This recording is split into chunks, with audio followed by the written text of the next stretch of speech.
Sir Congress கட்சி அதாவது அதிமுக முன்னாள் அமைச்சர் என்ன சொல்லிருக்காங்க காலையில ஒரு செய்தியாளர் சந்திப்பு அதுல காங்கிரஸ் கட்சியை கலைச்சிருங்க தீவிரவாதிகளுக்கு ஆதரவா செயல்படுறாங்கன்னு விருதுநகர் மாவட்டத்தை சேர்ந்த ராஜேந்திர பாலாஜி முன்னாள் அமைச்சர் வந்து காங்கிரஸ் கட்சி வந்து அந்த கடுமையான குற்றச்சாட்டுலாம் வச்சிருக்காரு. அவர் ஏன் அதை சொல்றாரு, அதுக்கான காரணம் என்ன சார்? நீங்க என்ன பதில் சார்? கொஞ்சம் இருங்க சார். விருதுநகர் மாவட்ட செயலாளர், மேலாள் அமைச்சராக இருந்தவர், ஒரு குறைந்தபட்ச நாகரிகம் கூட தெரியாம அரசியல் நாகரிகம். இந்த அதிமுக என்பது எப்படிப்பட்ட கட்சி? அந்த கட்சியில இப்படி நாகரிகம் மற்றவர்கள்லாம் யார பேசுறாங்க, எந்த கட்சியை பேசுறாங்க, எந்த கட்சி தலைவரை பத்தி பேசுறாங்க கூட விவஸ்தை இல்லாம விபரம் இல்லாம இப்படி எல்லாம் பேசுறாங்கன்னா அங்க ஒருத்தர் அமைதியா உட்காந்து இருக்க தலைவர் என்ன பண்றாரு? மறுப்பு சொல்லி இருக்க வேணாம், திட்டம் பண்ண வேணாம், கண்டிக்க வேணாம். அதிமுக என்ன வரலாறு இருக்கு? அதிமுக என்ன வரலாறு இருக்கு சொல்லுங்க? 53 வருஷம் அது ஆரம்பிச்சு 53 வருஷத்துல எத்தனை தோல்விகள், தொடர் தோல்விகள். காங்கிரஸ் ஆரம்பிச்சு எத்தனை வருஷம் ஆகுது? 140 வருஷம் ஆகுது. இன்னைக்கு இந்தியாவில் எந்தவித பதவிகளுக்காக பவுசுகளுக்காக இல்லாத ஒரே பேர் இயக்கம் காங்கிரஸ் பேர் இயக்கம், மக்களுக்கான இயக்கம். அது யார டாடின்னு கூப்பிடுறதுன்னு தெரியல. நாங்களும் எங்க வீட்டில் இருக்கிறவங்க தான் டாடின்னு கூப்பிடுவோம். அந்த பண்பு கூட இல்லாத ஒரு மனுஷன் காங்கிரஸை பத்தி எங்க தலைவர் ராகுல் காந்தியை பத்தியும் பேசுறாருன்னா வன்மையா கண்டிக்கிறோம். நாவடக்கம் வேணும், நாவடக்கம் வேணும். நாங்க நாகரிகமா பேசுறோம். நாங்க பேசினா தாங்க மாட்டீங்க. 1991 எத்தனை சீட்டு வாங்கினீங்க நீங்க? 96 சொல்லுங்க. 1996 தேர்தலில் அதிமுக எத்தனை சீட்டு வாங்குச்சு? ராஜேந்திர பாலாஜி பதில் சொல்லுங்க. நாங்க முதன்மை கட்சி கிடையாது. பீகார்ல எங்களுடைய கட்சி இப்போதைக்கு முதன்மை கட்சி கிடையாது. முதன்மை கட்சி தேஜஸ்வியுடைய, லல்லு பிரசாத் யாதவுடைய ராஷ்டிரிய ஜனதாதளம். நாங்க முதன்மை கட்சி எங்க தம்பட்டம் அடிக்கிறது கிடையாது. நீங்க தமிழ்நாட்டில் முதன்மை கட்சி தானே தம்பட்டம் அடிச்சீங்க 96 தேர்தலில். 91 இருந்து 5 ஆண்டுகள் ஆட்சி புரிஞ்சீங்களா? அதிமுக படுதோல்வி அடைஞ்சீங்க. சாதாரண தோல்வியாது. சரி, இன்னும் ஒரு படி மேல போய் கேட்கிறேன். எங்க சுப்ரீமோ காங்கிரஸ் தலைவர்கள் தேஜஸ்வி யாதவ் வெற்றி பெற்றிருக்காங்க. 96 2 தொகுதியில பர்கூர்லயும் காங்கேயத்திலையும் நின்று அம்மையார் அவர்கள் வெற்றி பெற்றாரா? அன்னைக்கு நாங்க காங்கிரஸ் பேருக்கு உங்க கட்சியை கலைச்சிருங்கன்னு சொன்னோமா? நாகரிகமற்ற முறையில பேசணுமா? உங்க தலைவரை வீட்டுக்கு போக சொல்லுங்க, அரசியல் செய்யாதீங்கன்னு சொன்னோமா? அதுதான் காங்கிரஸுக்கும் நாகரிகத்துக்கும் அதிமுக நாகரிகத்துக்கும் வித்தியாசம். இப்படி நாகரிகம் அறியாமல், உலக வரலாறு தெரியாம, இந்திய வரலாறு தெரியாம, கட்சிகளின் வரலாறு தெரியாம ஒரு மேலாள் அமைச்சர் பேசுறாருன்னா ஒரு அடக்க திட்டம் பண்ணி இருக்க வேணாம் இபிஎஸ் அவர்கள்.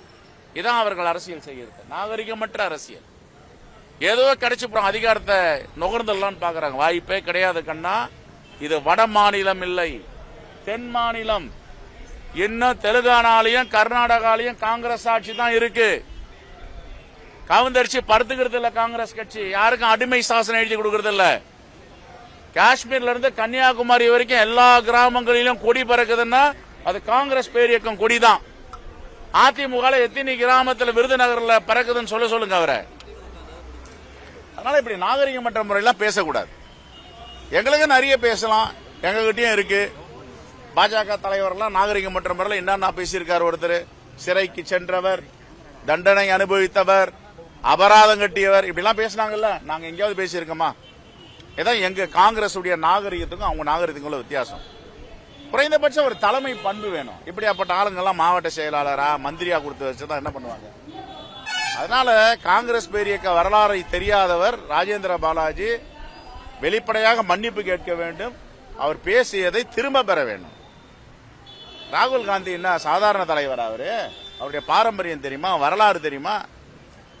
என்ன ஜீன் தெரியுமா அவங்களது? இந்த தேச விடுதலைக்காக 10 ஆண்டுகளுக்கு மேல் சிறையில் இருந்த கொள்ளு பேரன், இந்த மண்ணுக்காக உயிரை கொடுத்தவுடைய பேரன், இந்த தேசத்திற்காக தியாகம் செய்த தன்னுயிரை தமிழ்நாட்டில் எடுத்தவுடைய மகன் அவரு. இந்த வரலாறுலாம் தெரியாம கட்சியை கழிச்சிரு ராகுல் காந்தியை பத்தி பேசுறாருன்னா என்ன அருகதை இருக்கு அவருக்கு? இதை காங்கிரஸ் பேரியக்கம் வன்மையாக கண்டிக்கிறது. திரு எடப்பாடி பழனிசாமி அவர்கள் இதையெல்லாம் திட்டம் பண்ணி அடக்கி வைக்கணும். அது எதை ஒன்னாலும் பேசலாம்னு பேச முடியாது. எங்க கிட்டே நிறைய இருக்கு பேசுறதுக்கு. நாங்களும் திறந்தமா பேசுவோம் நிறைய. நாங்க நாகரிகமா இருக்கோம், யாரையும் புண்படுத்தக்கூடாது, அநாகரிகமா பேசக்கூடாது. எங்களை வளர்த்து எடுத்தவங்க எங்க தலைவர்கள் அப்படித்தான் வளர்த்து எடுத்திருக்காங்க. ஆகையால இதை ராஜேந்திர பாலாஜி சொன்ன வார்த்தையை திரும்ப பெற வேண்டும். நீ இன்னைக்கு எலெக்ஷன், இன்னைக்கும் நாங்க கணிசமான வாக்குகளை வாங்கியிருக்கோம். எங்க சதவிகிதம் ஒன்றும் குறையல, வாக்கு சதவிகிதம் காங்கிரஸ் குறையல. பீகார்ல தேஜஸ்வி யாதவ் ஒன்றும் பெருசா குறையல. பிஜேபி 1% எக்ஸ்ட்ரா வாங்கியிருக்கு, கூடுதலா 1% வாங்கியிருக்கு. ஒன்னு எரோடா இல்லங்க பார்ட்டிலாம் அங்க. அதை என்ன எப்படி வெற்றி பெற்றார்கள், ஏன் வெற்றி பெற்றார்கள்னா அது பின்னாடி நாங்க பேச போறோம். ஆய்வுல இருக்கு முடிவுகள்லாம். ஆனா 96ல உங்களுடைய நிலை என்ன? தமிழ்நாட்டில் அதிமுக நிலை 96ல என்ன? உங்களுடைய சுப்ரீமோ லீடர் அந்த அம்மாவாலே வெற்றி பெற முடியலையே. அதனால நாவடக்க வேண்டும். பழைய வரலாறுலாம் திரும்பி பார்த்து பேசணும். இது ஒரு தேசிய கட்சி, யானை மாதிரி. இது படுத்திருந்து எப்ப எழுந்துக்கணும் தெரியாது. 140 ஆண்டுகள் வரலாறு பெற்ற கட்சி. அரசியல் அதிகாரத்தை நுகரணும், முதலமைச்சர் ஆகணும், மந்திரி ஆகணும், எம்எல்ஏ ஆகணும், எம்பி ஆகணுன்றதுக்காக இந்த கட்சி ஏற்படுத்தவில்லை. இந்த கட்சியோட சித்தாந்தமே வேறு, எல்லா மக்களுக்குமான கட்சி. ஆகவே இதை வன்மையாக ராஜேந்திர பாலாஜியை கண்டிக்கிறோம். அவர் திரும்ப பெறணும். இதை இல்லைன்னா நாங்க போராட்டம் அறிவிப்போம். பிளே ஸ்டோர் மற்றும் ஆப் ஸ்டோரில் இருந்து பாலிமர் செயலியை QR கோடு மூலம் பதிவிறக்கம் செய்யுங்கள். செய்திகளை உடனுக்குடன் பெறுங்கள்.